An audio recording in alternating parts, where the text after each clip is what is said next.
The Chinese Communist regime's biggest problem right now, young people.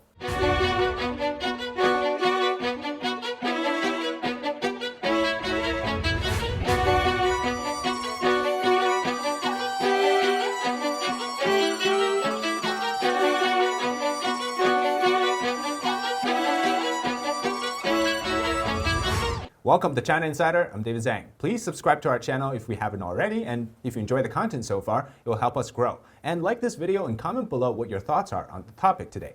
From the white paper protest against zero COVID to firework protest against authorities, to now creating music and singing in public songs that are sensitive to the regime, young people in China are driving the force of change. And the reason is very simple. People in their 20s and 30s realize that there is no communist utopia. The regime's brainwash propaganda fed to the millennials and the Gen Z no longer work because, really, reality hits like a truck. That reality is this. Graduates with master's degrees in China are forced to take up delivery jobs, become masseuses, or seek temporary work somewhere else. The promised future is not there, and the Communist Party failed to maintain trust in the younger generation. But what exactly went wrong, and what did they do? Well, being an aggressive authoritarian regime on the world stage doesn't help. China is losing its status as a friendly and peaceful power. At the same time, the economic battle with the US is losing its manufacturing base to India. From simple clothes to high-tech equipment, major suppliers are moving out of China to India, Indonesia, Vietnam, and Thailand. And at home, domestic political pressure aimed at making everything party first is ruining the trust of the people in the system. After constant policies aimed at making people's lives harder, a recent narrative from the Chinese state media is igniting discontent among young people. Recently, a song went viral on Chinese social media. The title of the song is Cheerful Kong Yi Ji, and the singer is Ghost Tail Bro. The lyrics of the song describe a desperate man who cannot afford to survive in China today. Society has not set him up for success, and in turn, he cannot give back to the country.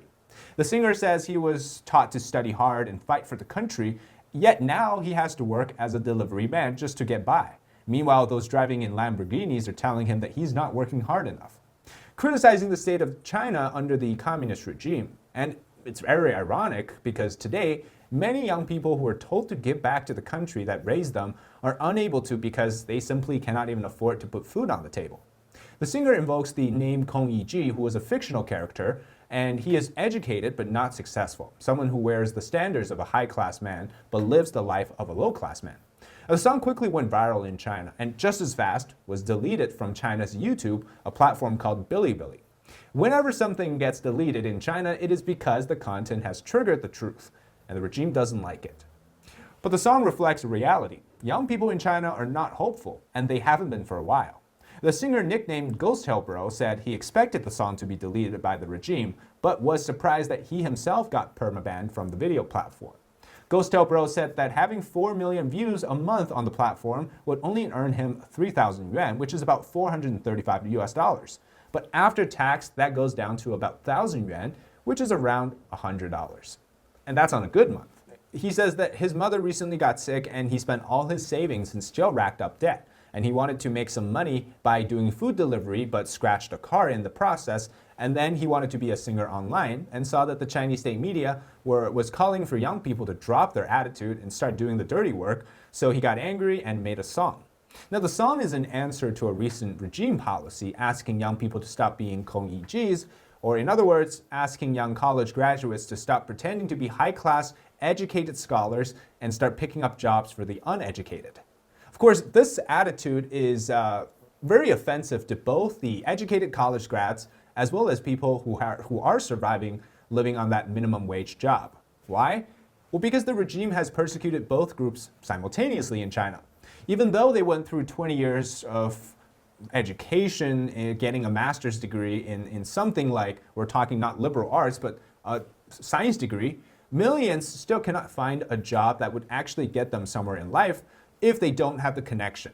Now, we're not talking about people who, did things like cultural studies or gender studies or, modern history. We're talking about people that went through like engineering school or computer science degrees. And these people, because they're from just regular families, they don't have something like connection or money, they end up suffering and having to work jobs like food delivery. And in fact, in one province, food delivery has been filled completely, so they no longer have space for more delivery drivers. And according to some statistics, 95% of people in China actually earn less than 5,000 RMB a month. Now that's about $730 a month. Meanwhile, those like delivery drivers and street vendors, often older people, they're pushed and beaten around for trying to do their job and to make a living. And then companies are laying off people everywhere. And this is carried into the high-tech internet-based industries as well, where it once was the most sought-after industry to make money and to actually get a job. When a company cut people today, they're not doing it just because people aren't doing their job. They're cutting them based on numbers, not how well you performed. And today, even government employees, like public servants, are getting salary cuts, which hasn't been happening for a while because local governments are out of money. People in their 20s are having difficulty finding a job, and it wasn't like this a decade ago. When many generations grew up in China, they were always fed this dream, the idea that supposedly sometimes in the future, i.e. in this generation or this decade, things would reach that, this first world or communist utopia propaganda. And for some reason, young people today, whether that's because of internet access or because simply things don't work the same way, the messaging isn't getting to them, but they're less willing to accept the lies of the regime. And they've actually realized that for a while, that this decade-long dream to reach the communist utopia is actually just all a facade. Now, anything can be said, but realizing this at a young age in China, you really start to give up on life. And you really don't think that there's a future for you growing up. So people started to take up terms like lying flat. Now that was an online movement last year that sparked government crackdowns against it. The idea is that since the government and society are not helping people to succeed, well, we might as well just lie down and do nothing because there is actually nothing to do. This mentality, it's actually banned by the regime today or disencouraged, but it's still very prevalent among young people. And that's, again, not something people decided to do out of the blue, but are forced to adopt because the regime has failed to cherish its people. But what's causing this problem, this lack of job, or this bad, terrible economy? Well, in China, you might have already realized this, but Communist Party policies are never really about the people. Today, it was announced that Alibaba, a tech company, would split into 6 pieces. And not only is this how the CCP views so-called private companies, but they also see that any money-making company must be organized so that it's never too big or too powerful. Companies like Alibaba are bellwethers for policy changes, so today they tell you that you have to split into 6 pieces, you better do it. And tomorrow they say, go back into one, well, you better make that 180-degree turn to go back into one.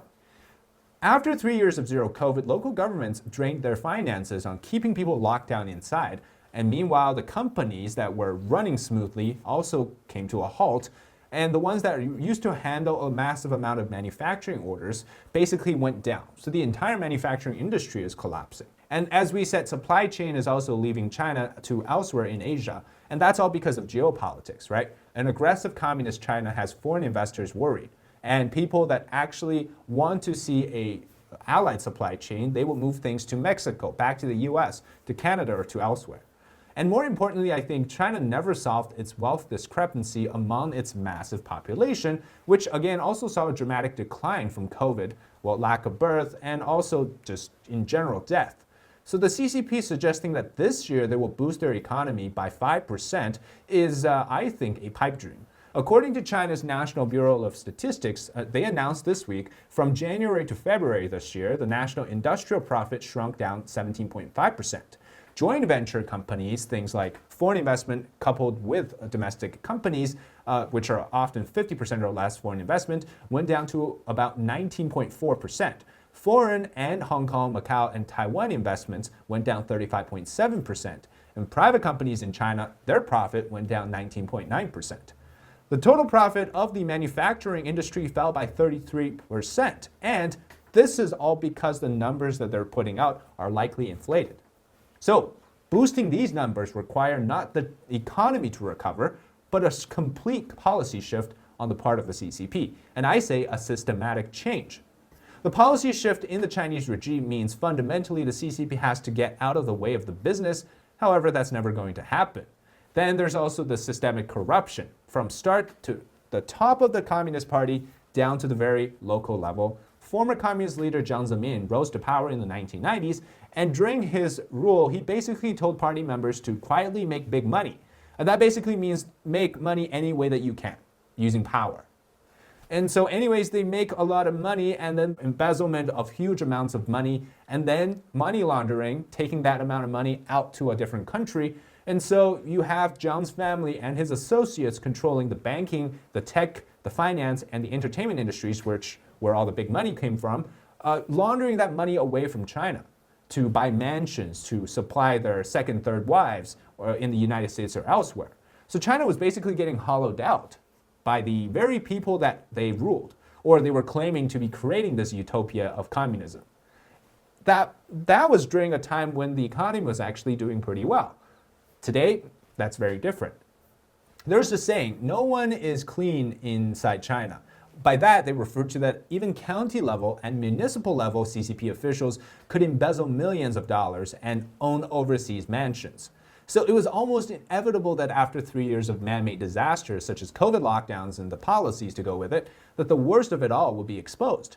And the truth is, when you keep exposing a part of the economy as corrupt, looking like a Swiss cheese block, happening across the entire Chinese economy, you're not actually bringing problems to the industry.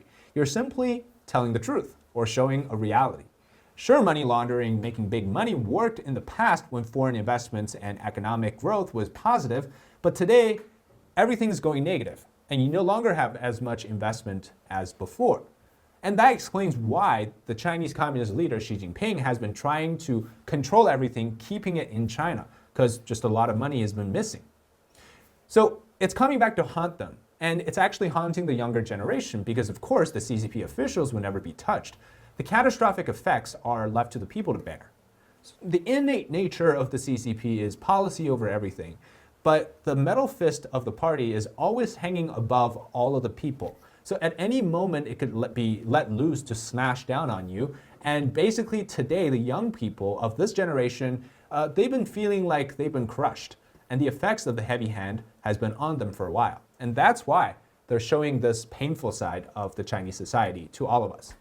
That's it for today's China Insider. I hope you enjoy the content. If you do, make sure to like the video and comment below what your thoughts are, as well as subscribe to our channel. It will help us grow. All right, I'm David Zhang. This is China Insider. We'll see you next time.